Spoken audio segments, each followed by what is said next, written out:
三國亂世打了近100年，曹魏、蜀漢、東吳拼到最後，天下終於重新歸於統一。所有人都以為一個真正的盛世要來了，可誰也沒想到，僅僅幾十年後，西晉便爆發八王之亂，緊接着五胡南下，中原大地屍橫遍野，洛陽與長安先後淪陷。而更讓人後背發涼的是，後來毀掉西晉的那些致命隱患，幾乎全部出自同一個人之手。晉武帝司馬炎這個親手結束三國時代的男人，為何又親手埋下西晉崩塌的禍根？曹魏咸興2年，公元265年，司馬昭去世，司馬炎繼任相国，晉王位，掌握全國軍政大權。不久，曹魏皇帝曹奐上位於司馬炎，司馬炎登基，改國號為晉，史稱西晉，改元太始，成為晉武帝。司馬炎稱帝後，總結前代王朝滅亡的教訓，認為曹魏政權對宗室過於約束防範，導致皇帝孤立無援。為了保護皇室，他實行5等分爵制度，把很多同宗的叔侄兄弟封為王。剛繼位時，一次就封了27人，後來又陸續增加封賞，總共封了57位王，還允許各位諸侯王自己挑選王國內的官員。他還任命幾位宗王率領重兵，駐守在許昌、鄴城、長安等戰略要地，來保衛首都洛陽。這種宗王出征的安排，看似是秉衛皇室的良策，實則賦予宗王重兵與地方實權，使其成為割據一方的勢力。晉武帝去世後，繼位的晉惠帝昏庸無能，手握重兵的宗王們為了爭奪中央控制權，相互攻伐，最終引發了持續16年的八王之亂。這場動亂耗盡了西晉國力，加劇了社會動盪，不僅摧毀了西晉的統治根基，更成為西晉由盛轉衰的重要轉折點，也印證了宗王出征政策的致命弊端。因為依靠朝臣和士族的支持，司馬炎才能建立西晉政權，所以他對那些擁戴自己有功的大臣和世家大族非常照顧。比較突出的是，他為了防止功臣們因為官職高低而發生爭執，融合了上古時代和漢代的三公的名稱，在中央政府設置了品級很高的太宰、太傅等8個官職，號稱八公，成為歷史上少見的因為人而設置官職的典型例子。除此之外，他也對下屬官員大加封賞，先後被封為異姓公侯的有500多人，按照規定不同等級分爵的11標準，自被封地區百姓全部賦稅的1/10，後來又擴大到了1/3。蜀漢滅亡後不久，為了穩定巴蜀地區的人心，他又任用了一批曾經在蜀漢任職的官吏擔任朝廷官員。司馬炎沒有採用一朝天子一朝臣的常用做法，而是用拉攏收買人心的方式，穩定各級官吏，來確保社會平穩過渡。司馬炎為了穩固新建立的西晉政權，大肆拉攏士族豪門，不僅給予高官厚祿，還默許他們兼併土地，壟斷仕途，世家大族的勢力因此迅速膨脹，逐漸形成尾大不掉的門閥集團，也讓西晉的統治根基開始變得越來越脆弱。在用人方面，司馬炎盡量不計較過去的恩怨，任用了一些原來屬於曹魏集團的官吏。太常丞許齊的父親許勇因為參與魏王廢黜司馬師的密謀，事情洩露後被處死。司馬炎認為許齊有才能，就不顧別人的反對，把他提拔為持部郎。後來他還選用了一批曾經在蜀漢政府任職的人，其中包括著名學者喬州、文麗等人，以及諸葛亮的孫子諸葛津。為了恢復長期戰亂後的經濟，晉武帝推行戶調制度，通過占田、徵稅、整頓戶籍等方式，重新恢復農業生產秩序，並把大量流民重新安置到土地上耕種。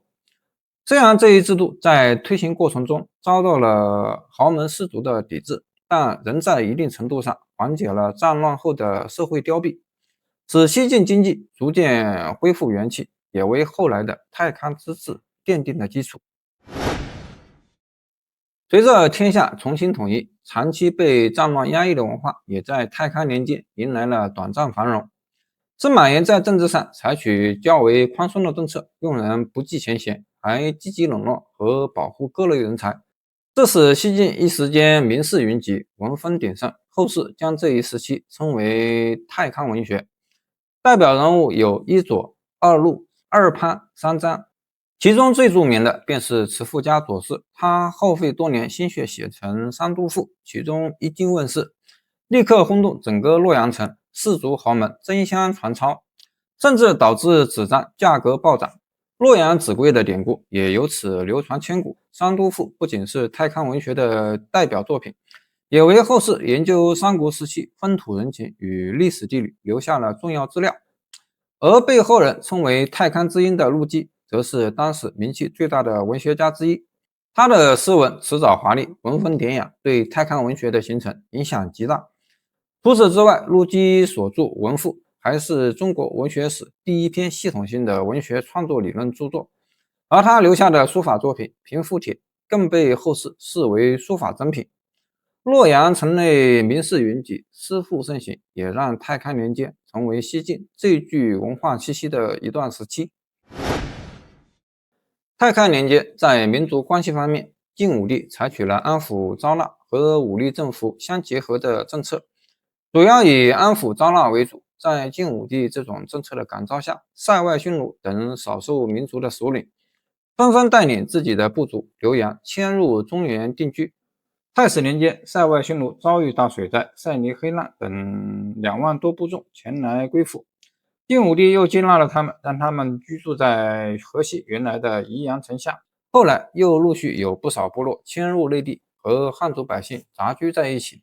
太康年間，匈奴首領周大伯韋沙率領匈奴各部一共10萬多人，前往雍州刺史扶风王司馬浚那裡投降歸順。還有匈奴胡太阿後的29300人主動歸順。大竇得意句等人帶領部落11500人，帶着22000頭牛、105000頭羊，還有數不清的車馬等物資前來投降，並且進獻了當地的特產。晉武帝全部接納了他們。咸寧太康年間，鲜卑、五姓蠻夷、張科寮、西北雜魯等民族陸續遷入內地居住。晉武帝對前來投降有功勞的少數民族首領還給予獎勵和封官。對於晉武帝招納匈奴等少數民族遷入內地居住這件事，接近朝廷內部有很多不同的意見。一些人認為羌胡族人狡猾多疑，心思難以猜測，讓他們居住在內地對晉朝的統治不利，因此他們建議把已經遷入內地的各少數民族遷回中原以外的地區。當時的西河侍御史郭欽向晉武帝呈上著書，提出了遷西戎狄的主張。他認為應該把戎狄族人遷到西北邊界以外的地區，但這一主張被晉武帝拒絕了。而這一拒絕與晉武帝推行的中王出政政策形成了致命的疊加隱患，直接為後來的五胡亂華埋下了禍根。中王出政本就賦予甄氏諸王重兵與地方實權，最終引發了八王之亂，耗盡了西晉的國力，撕裂了中央統治，讓朝廷徹底失去了管控內遷少數民族的能力。那些被安置在中原腹地的匈奴、鲜卑、羯、氐、羌等部族，在西晉內部混亂、無力約束的情況下，紛紛起兵反叛，進而爆發了持續100年的五胡亂華。百萬百姓流離失所，華夏文明遭受重創，而這一切的源頭都離不開中王出政政策的弊端，以及晉武帝對民族隱患的忽視與放任。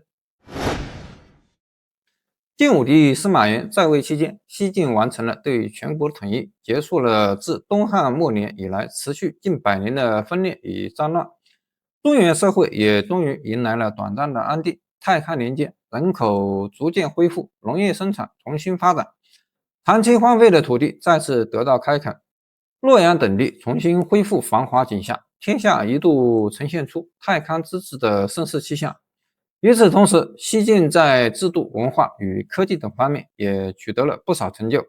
晉朝進一步完善了中央官制，3省制度開始逐漸形成，同時還設立國子學、諸博士等機構，推動了教育與文化的發展。在科技方面，制圖術、樓船、指南針、瓷器製造以及醫學等領域也都取得了新的進步。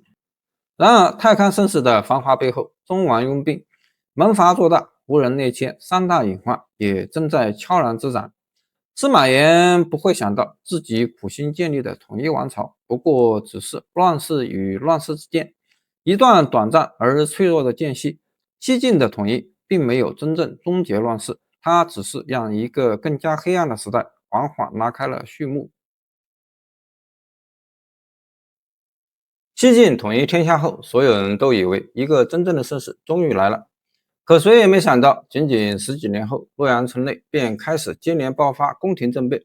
皇后誅殺輔政大臣，諸王率軍衝入皇宮，太子被廢後慘死，皇帝更是徹底淪為傀儡。而最諷刺的是，這場將西晉一步步拖入深淵的大亂，互相廝殺的並不是外敵，而全部都是司馬家自己人。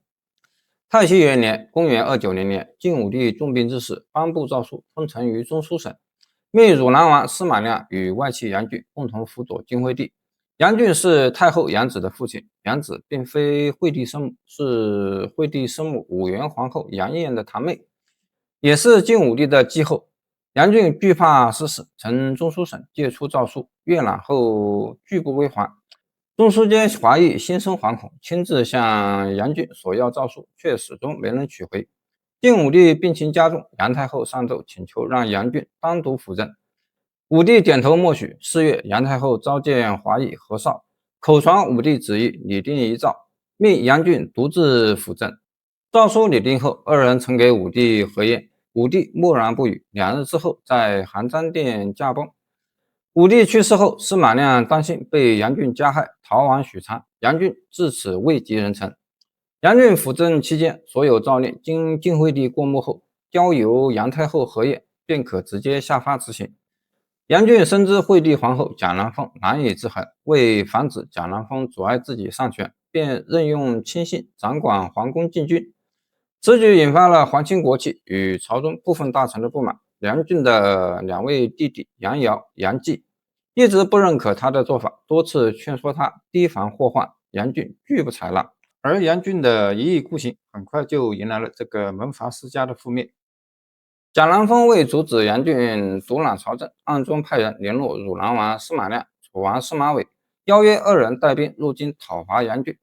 楚王司馬瑋乘荊州率軍進駐洛陽，楊俊向來畏懼司馬瑋，對此事始終沒有加以阻止。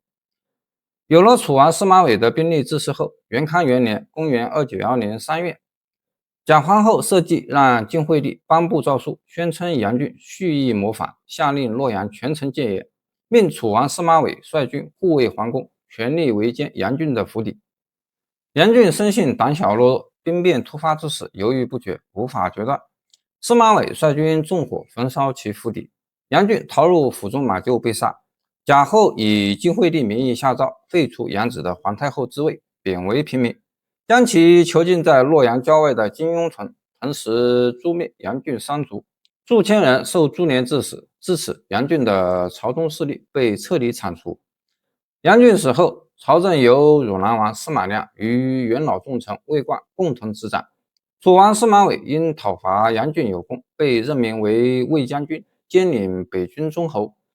賈皇後的親族也紛紛擔任朝中要職，各方勢力共處朝堂，卻彼此勾心鬥角。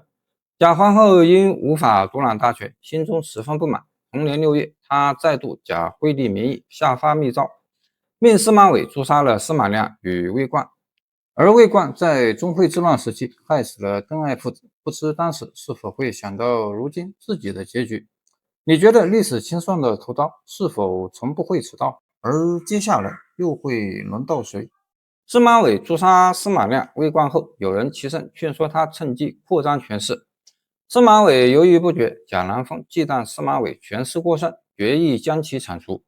誅殺司馬亮的次日，他採納張華的計策，派遣中將軍王恭前往司馬瑋軍中，當眾宣告司馬瑋偽造皇帝手詔。司馬瑋麾下將士聽聞後，紛紛棄城上去。司馬瑋隨即被擒獲，朝廷以偽造手詔害死眾臣的罪名處死司馬瑋，其剩也被誅滅3族。至此，朝政大權完全被賈皇後掌控。賈蘭鳳掌權8年，天下局勢相對平靜。如果此時賈蘭鳳安定治理天下，也許西晉會是另一個盛世王朝。但是歷史沒有如果，而接下來是西晉終極大亂的開始。賈南風沒有子嗣，為了日後穩居太后之位，把控朝政，再度挑起朝堂紛爭。當時的太子司馬昱是才人謝九所生，素來與賈南風不和。元康9年，公元299年，賈南風決意除掉太子，他派人將太子灌醉，逼迫太子抄寫一篇提前寫好，逼迫晉惠帝退位的文書。太子醉酒神志不清，大半內容未能抄完。賈皇后便親自模仿太子筆記，補全文書，呈送給晉惠帝。惠帝看後大怒，下令處死太子。賈皇後催促惠帝即刻行刑，因張華極力勸阻，朝臣爭論至傍晚，仍無定論。賈南風擔心拖延生變，便先勸惠帝下詔廢除司馬昱太子之位，將其囚禁於洛陽城外的金庸城。時任太子太傅趙王司馬倫常年討好賈南風，深得其信任，手握皇宮禁軍兵權。太子被廢後，司馬倫與孫秀等人密謀推翻賈後一黨。可孫秀認為廢太子司馬昱聰慧過人，一旦復位，必定親近賢臣，司馬倫等人將不受重用。且司馬倫素來被視作賈後黨羽，即便救下太子，也不會得到太子封賞，反而自取禍患。於是二人決定靜待時機，縱容賈南風殺害太子，再以替太子報仇的名義起兵奪權。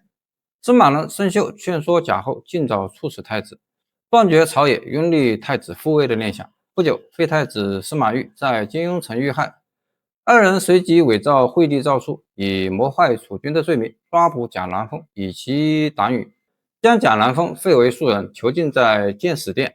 張華、裴偉等大臣遇害，多名官員被罷免。隨後，賈南風被押往金庸城，司馬倫在下偽造，賜其飲金血酒而亡。事後，司馬倫偽造詔書，自封相國，孫秀等人盡數獲封大郡，手握兵權，掌控朝政大權。永康2年，公元301年正月，司馬倫廢黜晉惠帝，自立為帝，將惠帝軟禁於金庸城。司馬倫一黨品行低劣，毫無治國能力，黨羽內部勾心鬥角，在朝政上毫無建樹。因此他篡位稱帝後人心不穩，隨即引發3王起義。許昌齊王司馬迥聯合長安河間王司馬融、鄴城成都王司馬穎一同起兵討伐司馬倫。司馬倫與孫秀率軍反擊，慘遭大敗，戰死將士近10萬人。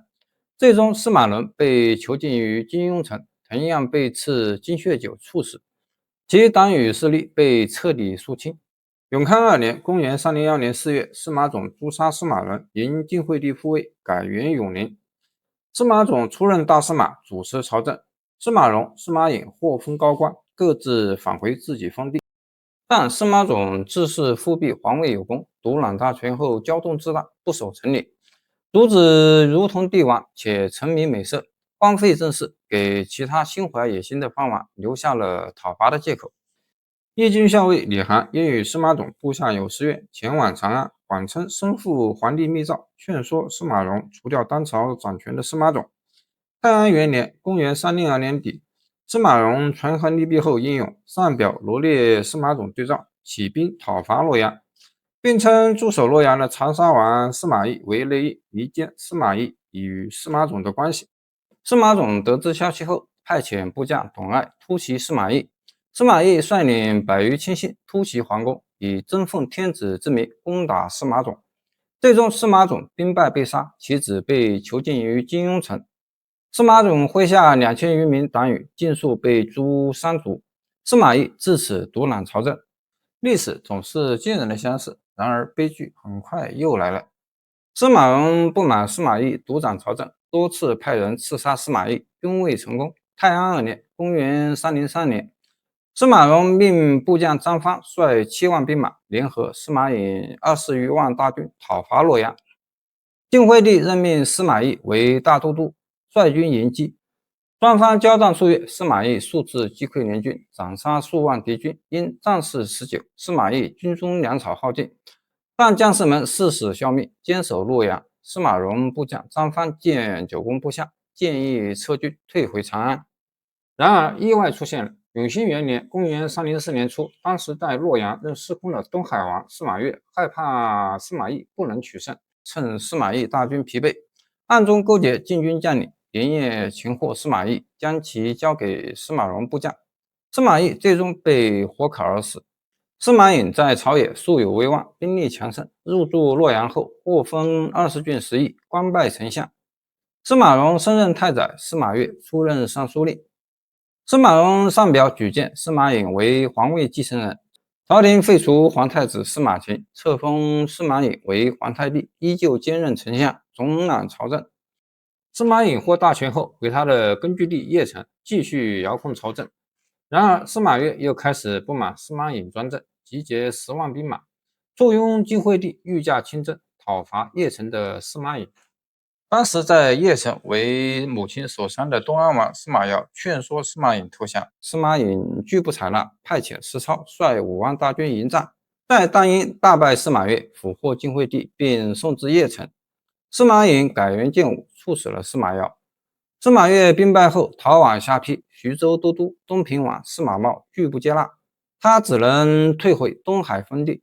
司馬穎以增壽同族的名義寬恕司馬越，並徵召其回京，司馬越拒不從命。司馬越兵敗後，其弟并州刺史司馬騰聯合王浚斬殺司馬穎任命的幽州刺史何野。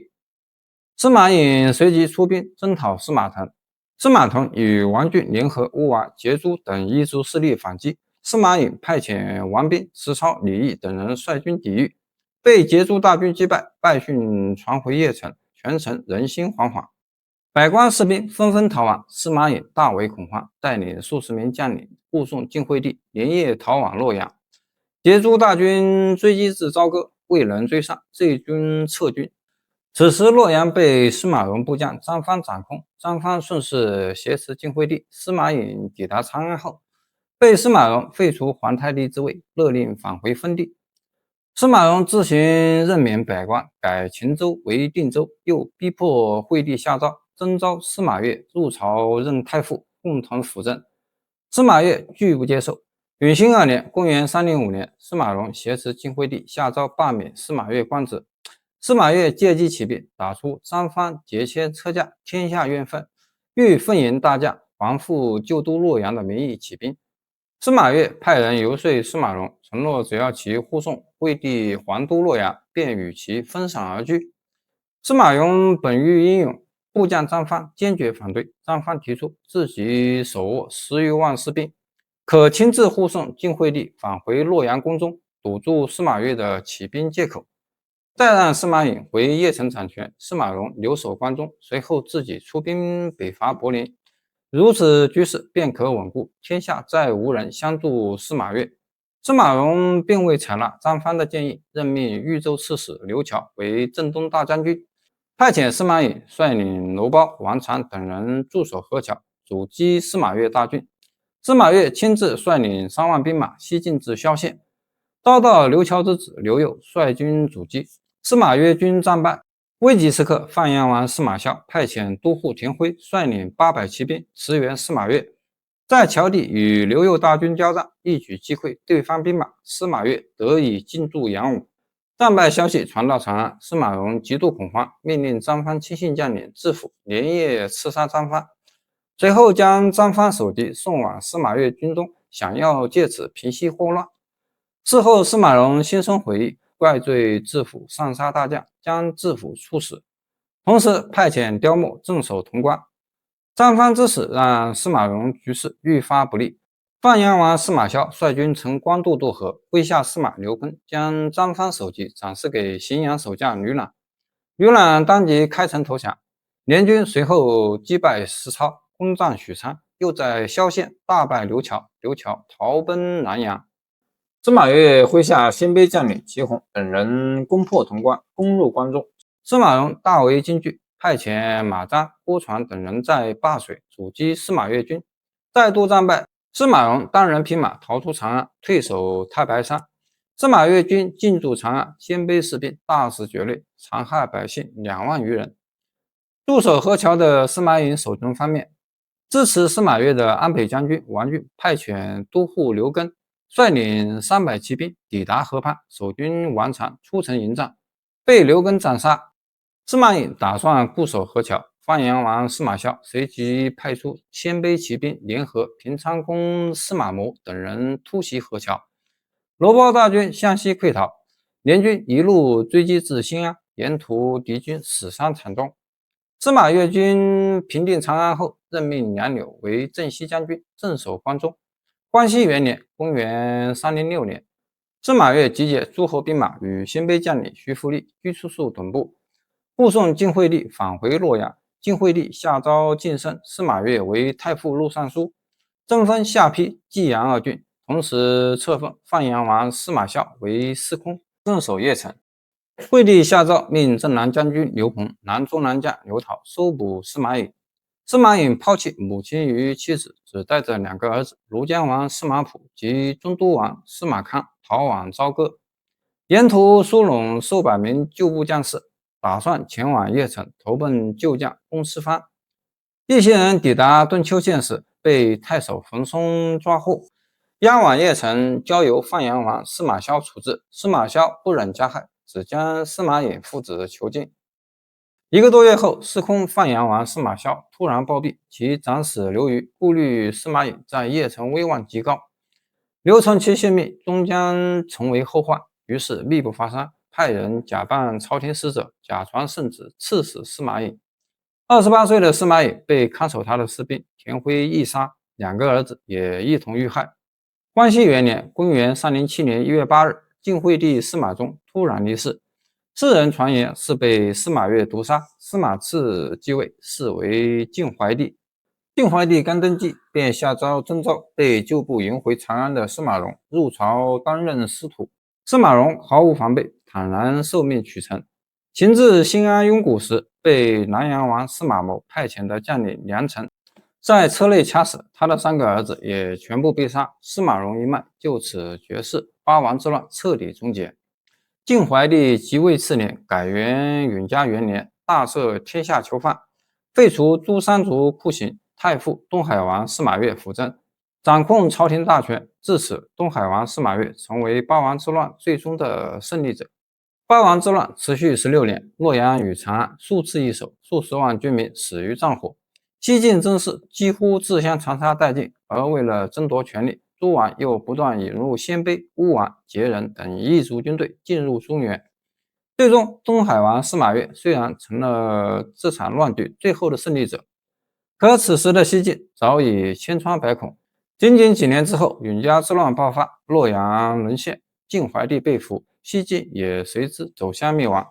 那個曾經結束三國亂世、創造太監之治的統一王朝，最終還是毀在了司馬家自己的內鬥之中。公元304年，一個匈奴貴族在并州起兵，自稱漢王，公開向西晉宣戰。奇怪的是，他建立的國家不叫匈奴，而叫漢。他不僅祭祀漢高祖劉邦，還宣稱自己是漢朝曾氏後裔。更諷刺的是，這個人曾長期居住在洛陽，深受晉武帝賞識。多年之後，西晉君臣最擔心的事情終於成為了現實，他親手埋葬了西晉王朝。劉淵字元海，出身匈奴須連鐵氏，也譯作欒迪氏。他的遠祖是西漢初年的木都單於。木都單於迎娶漢高祖劉邦的曾氏女子為妻，與劉邦相約為兄弟，因此他的後代就以劉氏作為漢姓。劉淵也自稱我是漢朝曾氏的外甥。劉淵所屬的屠各种是东漢時期在左國城，也就是今山西離石東北建立王庭的南匈奴分支。他的祖父欒迪於夫羅是东漢末年自立為南匈奴单於。父親劉豹在曹操拆分南匈奴為5部之後，被任命為左部帥。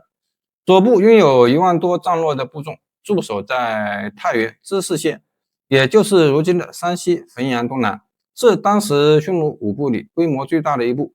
這5部雖然在形式上保留了匈奴的部族架構，但實際上一直被中原王朝嚴密管控。曹魏咸熙年間，公元264年至265年，劉淵以匈奴人质的身份居住在洛陽，深受司馬昭的禮遇。西晉建立之後，越騎校尉王渾多次向晉武帝舉薦劉淵。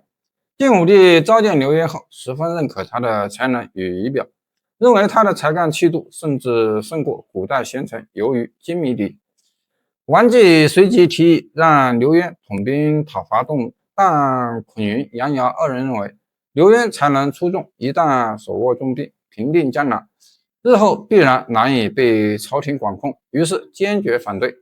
晉武帝最終採納了二人的意見，放棄了任用劉淵伐吳的想法。乾隆年間，公元275年至280年，關隴地區爆發突發肃靖人起義，西晋軍隊多次出兵鎮壓，屢屢戰敗，形勢不利。尚書仆射李喜上奏建議徵調匈奴5部的兵馬，由劉淵統領，率軍西征平叛。但孔循認為劉淵能力過人，一旦立下大功，勢力壯大後會難以制衡。正所謂驕人得人語，終非池中之物。晉武帝最終聽從了孔循的建議，沒有取用劉淵，引兵平叛。自此之後，劉淵長期遭到西晉朝廷的猜忌，朝堂之中甚至有人勸諫晉武帝，建議將劉淵鏟除，以绝後患。你覺得這個時候劉淵真的被鏟除，對後來的西晉有用嗎？乾隆5年，公元279年，劉淵的父親劉豹去世，晉武帝下诏讓劉淵繼任左部帥。至此，劉淵終於結束了身在洛陽的人質生活，得以返回并州。他在自己的辖區內充分施展政治才幹，嚴明法度，懲治奸邪，仗義疏財，待人誠懇，使得匈奴5部的豪傑人才紛紛前來歸附，就連幽州、冀州一帶的名士賢才也慕名前來投奔，這為他日後成為匈奴部落的核心首領奠定了堅實的基礎。太康10年，公元289年，西晉朝廷將5部帥改制為5部都尉，劉淵出任北部都尉。楊俊輔政掌權期間，再度提拔刘淵，任命他為建威將軍、5部大都督，冊封汉關鄉侯，正式確立了劉淵在匈奴5部的統領地位。元康末年，因部下百姓叛逃出塞，劉淵受到牽連，被免去官職。就在此時，鎮守鄴城的成都王司馬穎上奏朝廷，請求任用劉淵為寧朔將軍兼5部軍事，讓他脫離匈奴5部，前往鄴城任職。當時正逢八王之亂，西晉宗室諸王相互攻伐，內亂不止，各地叛亂四起，朝廷對邊疆各族的管控力大幅削弱。劉淵的堂祖父，原北部都尉左賢王劉宣，召集匈奴5部的上層貴族商議。他說道：“昔日我們的先祖與漢朝結為兄弟，同甘共苦。漢亡之後，魏晉交替，我們傳語空有虛名，卻無實際國土，部族王侯的地位也降至普通百姓。如今司馬氏自相殘殺，天下大亂，正是我們純正部族恢復先祖基業的大好時機。劉淵天資出眾，氣度非凡，上天若是不想復興匈奴大業，絕不會降下這樣的人才。”眾人隨即暗中密謀，共同推舉劉淵為大單於，並派遣呼延佑前往鄴城告知劉淵。劉淵得知後，向司馬穎謊稱部落有喪事，請求回鄉，卻被司馬穎駁回。無奈之下，劉淵讓呼延佑先行返回，叮囑劉宣等人集結5部兵馬，招攬宜陽周邊各族胡人，表面宣稱協助司馬穎平定叛亂，暗中為日後起兵復國做好準備。劉淵一時無法脫身返回部落，只能暫時依附司馬穎。當時司馬穎廢掉太子司馬遷，自兼皇太帝丞相，在鄴城建立勢力，與擁立晉惠帝的東海王司馬越形成對峙局面。劉淵憑借恭順的態度，獲取了司馬穎的信任，被任命為太帝屯騎校尉。永興元年，公元304年，司馬越率領洛陽進軍討伐司馬穎。司馬穎任命劉淵為輔國將軍，督北城守勢，負責守城防務。雙方在灞陰展開大戰，司馬越大軍慘敗，逃回東海。司馬穎借此掌控朝政，達成挾天子以令諸侯的局面。劉淵也因戰功升任關軍將軍，受封盧盧伯。司馬穎雖然取勝掌權，但統治根基並不穩固。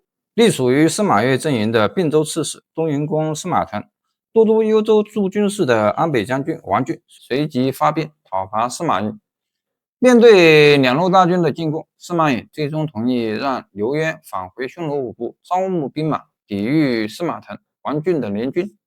劉淵回到左國城之後，被劉宣等人推舉征為大單於。短短20天時間，他就集結了5萬多部眾，全部駐紮在離石。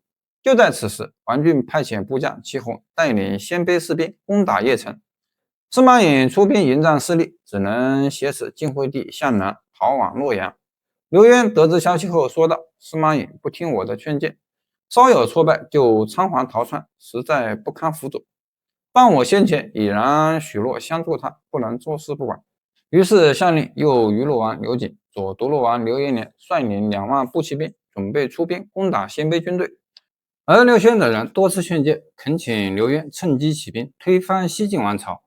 劉淵對此深表認同，隨即稱漢王，國號為漢，史稱漢趙或前趙。下令遷都左國城，各地百姓豪傑聞訊前來歸附者多達數萬人。永興元年，公元304年，劉淵在左國城正式登基，稱漢王。他以復興漢室為旗號，追尊蜀漢後主劉禪為孝懷皇帝，供奉漢高祖劉邦以來漢室3族5宗的神主進行祭祀，同時大赦境內百姓，定年號為元熙，冊封妻子呼延氏為王後，依照漢朝官制設立文武百官，正式建立政權。劉淵公然舉起反晉大旗，割據并州，建立漢國政權，與西晉王朝分庭抗禮。并州刺史司馬騰當即派遣將軍聶旋率軍征討，兩軍在大寧，也就是今山西交城東南交戰，晉軍大敗。司馬騰驚恐不已，隨即帶領2萬多戶百姓逃離并州至鄴城。劉淵派遣建武將軍同族子弟劉曜接連攻下太原、東都、屯留、玄氏、长子等多處中士重鎮，徹底掌控了今東南區域。元熙2年，公元305年，司馬騰再度派遣司馬昱、周梁、石宣等人率軍討伐，駐紮在離石汾城。劉淵命五牙將軍劉欽統領6路大軍迎敵，接連4戰全勝，司馬昱等人狼狽敗逃。為扭轉戰局，西晉任命劉琨為并州刺史。劉琨到任後，以州治晉陽為據點，安撫民眾，收攏民心，同時暗中挑撥離間，分化劉淵與麾下少數民族部族的關係，致使1萬多戰落的異族部眾叛離劉淵，歸附西晉，對劉淵的勢力造成極大威脅。劉淵隨即任命前將軍劉瑾為使持節，征討大都督、大將軍，率軍攻打劉琨，最終在板橋一戰中落敗。面對劉琨帶來的軍事威脅，世宗劉英、王昱向劉淵進諫：殿下起兵至今已有近1年時間，如今仍偏居一隅，威望未能傳遍天下，希望殿下下令眾將四面出擊，伺機決戰，剿滅劉琨，平定河東，登基稱帝。隨後率軍南征，攻克長安，作為都城，依托關中之地，進軍洛陽，橫掃中原。若能如此，開創漢高祖一統天下的帝王大業便易如反掌。劉淵聽後十分欣喜，說道：“正合我意。”於是，在元熙5年（公元308年）正月，派遣輔軍將軍劉琮等10位將領南下占據太行山脈，派輔漢將軍石勒等10位將領東進攻打趙魏之地，將戰事拓展到西晉核心腹地中原地區。隨着劉淵勢力不斷壯大，各地反晉勢力紛紛歸附麾下。上郡四部鮮卑首領陸叔元、氐族首領單增，以及在清徐兗豫各州聲勢浩大的義軍領袖東來人王彌，全都向劉淵稱臣歸順。劉淵對所有人全部授予官職，委以重任。王彌前來歸附時，劉淵特意派遣侍中、御史大夫呼延義出城遠迎，寫信盛讚王彌的才能，還許諾親自為他接風洗塵。2人會面之後，王彌勸諫劉淵登基稱帝，劉淵十分高興，隨即任命王彌為司隸校尉，加侍中特進，之後又升任鎮東大將軍，冊封東萊公，全權負責東線所有戰事。在劉淵的統籌指揮下，漢國對西晉的戰事節節勝利。元熙5年（公元308年）3月，劉淵率軍攻占箕郡，掌控了頓丘、河內整片區域。同年7月，晉軍占據河東，攻克蒲坂、平陽2大重鎮，將漢國都城從離石向南遷至蒲子。河東、平陽2郡下轄各縣城壘，全都萬分歸降。在并州境內，除孤膽英雄劉琨占據的晉陽，劉淵已占據了并州所有郡縣。9月，他再度派遣王彌、石勒聯手攻打鄴城，西晉魏郡太守何玉棄城逃亡。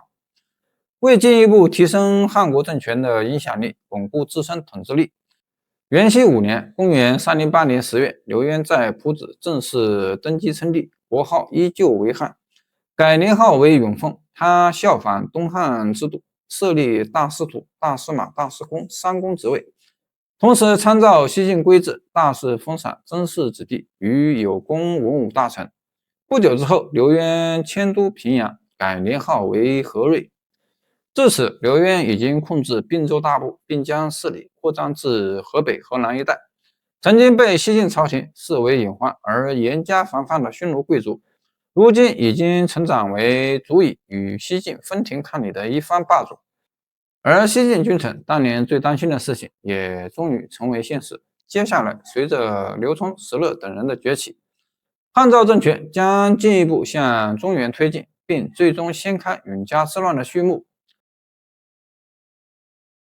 一個王朝滅亡前會出現什麼徵兆？公元311年，洛陽陷落，皇帝被俘，西晉走向崩潰。但很多人不知道的是，在此之前，洛陽曾2次擊退漢趙大軍。既然守住了，西晉為何還是亡了？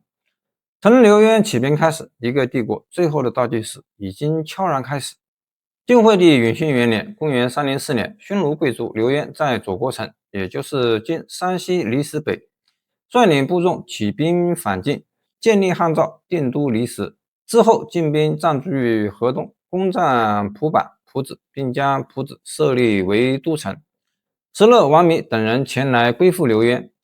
晉懷帝允嘉2年，公元308年，劉淵正式稱帝，改年號為永鳳。後來太史令宣於修之向他進言，劉淵隨即遷都平陽，改年號為和瑞。晉懷帝允嘉3年，公元309年夏天，劉淵安排王彌和楚王劉琮一同進攻胡關，任命石勒擔任前鋒都督。固守晉陽的西晉將領劉琨派遣護軍黃術與韓術救援胡關。劉琮在西澗擊敗韓術，石勒在分田擊敗黃術，將2人全部斬殺。司馬越派遣淮南內史王曠、將軍施戎、曹操帶兵抵禦劉琮大軍。王曠不聽施戎的勸阻，貿然進軍，在太行山與劉琮軍隊相遇，雙方在長平交戰，王曠的軍隊慘敗，施戎、曹操全部戰死。劉琮順勢攻陷屯留，斬指兩地，一共斬獲19000顆首級，上黨太守龐純獻出胡關投降。晉懷帝允嘉3年，公元309年秋8月，劉淵下令劉琮等人進兵攻打洛陽，這是漢趙政權第一次進攻洛陽。西晉朝廷派遣平北將軍曹武等人率軍抵禦，全部被劉琮擊敗。劉琮一路長驅直入，抵達宜陽，憑借多次取勝的戰績，放鬆了軍隊的防備。9月，弘農太守袁偃假裝投降，連夜偷襲劉琮的軍隊，劉琮大敗而歸。